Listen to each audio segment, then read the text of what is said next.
कई महत्वपूर्ण बिंदुओं पर आप सभी ने अपनी बात रखी। अभी 2 दिन पूर्व मुझे नॉर्थ ईस्ट के भी सभी आदरणीय मुख्यमंत्री जन से इसी विषय में चर्चा करने का अवसर मिला था, क्योंकि जहां जहां चिंताजनक स्थिति है उन राज्यों के साथ में विशेष रूप से बात कर रहा हूं। साथियों, बीते 1.5 साल में देश ने इतनी बड़ी महामारी से मुकाबला आपसी सहयोग और एकजुट प्रयासों से ही किया है। सभी राज्य सरकारों ने जिस तरह एक दूसरे से सीखने का प्रयास किया है, बेस्ट प्रैक्टिसेस को समझने का प्रयास किया है, एक दूसरे को सहयोग करने की कोशिश की है, और हम अनुभव से कह सकते हैं कि ऐसे ही प्रयत्नों से हम आगे इस लड़ाई में विजयी हो सकते हैं। साथियों, आप सभी इस बात से परिचित हैं कि हम इस समय एक ऐसे मोड़ पर खड़े हैं जहां तीसरी लहर की आशंका लगातार जताई जा रही है। देश के अधिकांश राज्यों में केसेस की संख्या जिस तरह कम हुई थी, उसने कुछ राहत साइकोलॉजिकली फील होता था, कुछ राहत महसूस हो रही थी।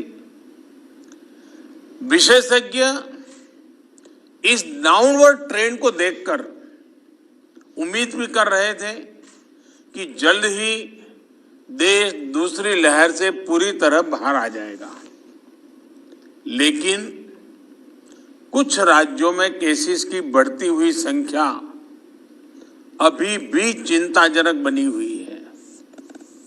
साथियों, आज जितने राज्य, 6 राज्य आज हमारे साथ हैं, इस चर्चा में शामिल हुए हैं, पिछले हफ्ते के करीब 80% नए केसेस आप जो इन राज्यों में है उन्हीं राज्यों से आए हैं। 84% दुखद मौतें भी इन्हीं राज्यों में हुई है। शुरुआत में विशेषज्ञ ये मान रहे थे कि जहां से सेकंड वेव की शुरुआत हुई थी वहां स्थिति अन्य की तुलना में पहले नियंत्रण में होगी, लेकिन महाराष्ट्र और केरल में केसेस का इजाफा लगातार देखने को मिल रहा है। ये वाकई हम सब के लिए, देश के लिए एक गंभीर चिंता का विषय है। आप सब इससे परिचित हैं कि ऐसे ही ट्रेंड हमें सेकंड वेव के पहले जनवरी फरवरी में भी देखने को मिले थे। इसलिए आशंका स्वाभाविक रूप से बढ़ जाती है कि अगर स्थिति नियंत्रण में नहीं आई तो मुश्किल हो सकती है। बहुत जरूरी है कि जिन राज्यों में केसेस बढ़ रहे हैं उन्हें प्रोएक्टिव मेजर्स लेते हुए तीसरी लहर की किसी भी आशंका को रोकना होगा। साथियों, एक्सपर्ट्स बताते हैं कि लंबे समय तक लगातार केसेस बढ़ने से कोरोना के वायरस में म्यूटेशन की आशंका बढ़ जाती है, नए नए वेरिएंट्स का खतरा बढ़ जाता है। इसलिए तीसरी लहर को रोकने के लिए कोरोना के खिलाफ प्रभावी कदम उठाया जाना नितांत आवश्यक है। इस दिशा में स्ट्रैटेजी वही है जो आप अपने राज्यों में अपना चुके हैं पूरे देश ने उसको लागू किया हुआ है और उसका एक अनुभव भी हमें है, जो आपके लिए भी टेस्टेड एंड प्रूवन मेथड है। टेस्ट, ट्रैक और ट्रीट, और अब टीका। टेस्ट, ट्रैक, ट्रीट एंड टीका, इसी वैक्सीन की हमारी रणनीति फोकस करते हुए हमें आगे बढ़ना है। माइक्रो कंटेनमेंट जोन्स पर हमें विशेष ध्यान देना होगा। जिन जिलों में पॉजिटिविटी रेट ज्यादा है, जहां से नंबर ऑफ केसेस ज्यादा आ रहे हैं, वहां उतना ही ज्यादा फोकस भी होना चाहिए। अभी जब मैं नॉर्थ ईस्ट के साथियों से बात कर रहा था तो एक बात उभर करके आई कि कुछ राज्यों ने लॉकडाउन ही नहीं किया, लेकिन माइक्रो कंटेनमेंट जोन पर बहुत बल दिया और उसके कारण वो स्थिति को संभाल पाए। टेस्टिंग में भी ऐसे जिलों पर विशेष ध्यान देते हुए पूरे प्रदेश में टेस्टिंग को ज्यादा से ज्यादा बढ़ाया जाना चाहिए। जिन जिलों में, जिन इलाकों में संक्रमण ज्यादा है, वहां वैक्सीन भी हमारे लिए एक स्ट्रैटेजिक टूल है। वैक्सीन के प्रभावी इस्तेमाल से कोरोना की वजह से उत्पन्न परेशानियों को कम किया जा सकता है। कई राज्य इस समय हमें जो विंडो मिली है उसका इस्तेमाल अपनी आरटी-पीसीआर टेस्टिंग कैपेसिटी बढ़ाने में भी कर रहे हैं। ये भी एक सराहनीय और जरूरी कदम है। ज्यादा से ज्यादा आरटी-पीसीआर टेस्टिंग वायरस को रोकने में काफी प्रभावी हो सकते हैं। साथियों, देश के सभी राज्यों को नए आईसीयू बेड्स बनाने, टेस्टिंग क्षमता बढ़ाने और दूसरी सभी जरूरतों के लिए फंड उपलब्ध करवाया जा रहा है। केंद्र सरकार ने हाल ही में 23,000 करोड़ 23,000 करोड़ रुपए से ज्यादा का इमरजेंसी कोविड रेस्पॉन्स पैकेज भी जारी किया है। मैं चाहूंगा कि इस बजट का उपयोग हेल्थ इंफ्रास्ट्रक्चर को और मजबूत करने के लिए हो। जो भी इंफ्रास्ट्रक्चरल गैप्स राज्यों में हैं, उन्हें तेजी से भरा जाए। खास तौर पर ग्रामीण इलाकों, रूरल एरियाज, उस पर हमें ज्यादा मेहनत करने की जरूरत है।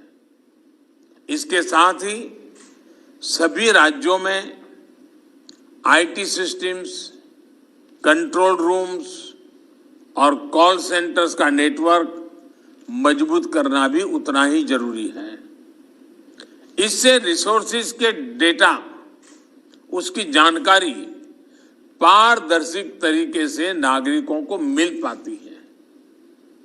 इलाज के लिए मरीजों और परिजनों को इधर उधर भागना नहीं पड़ता।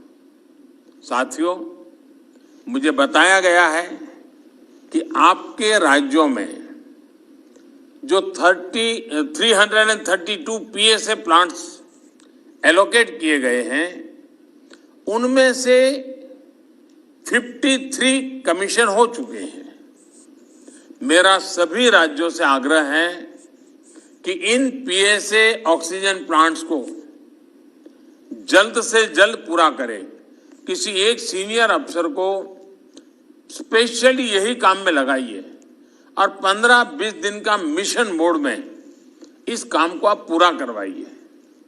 साथियों, एक और चिंता बच्चों को लेकर भी है।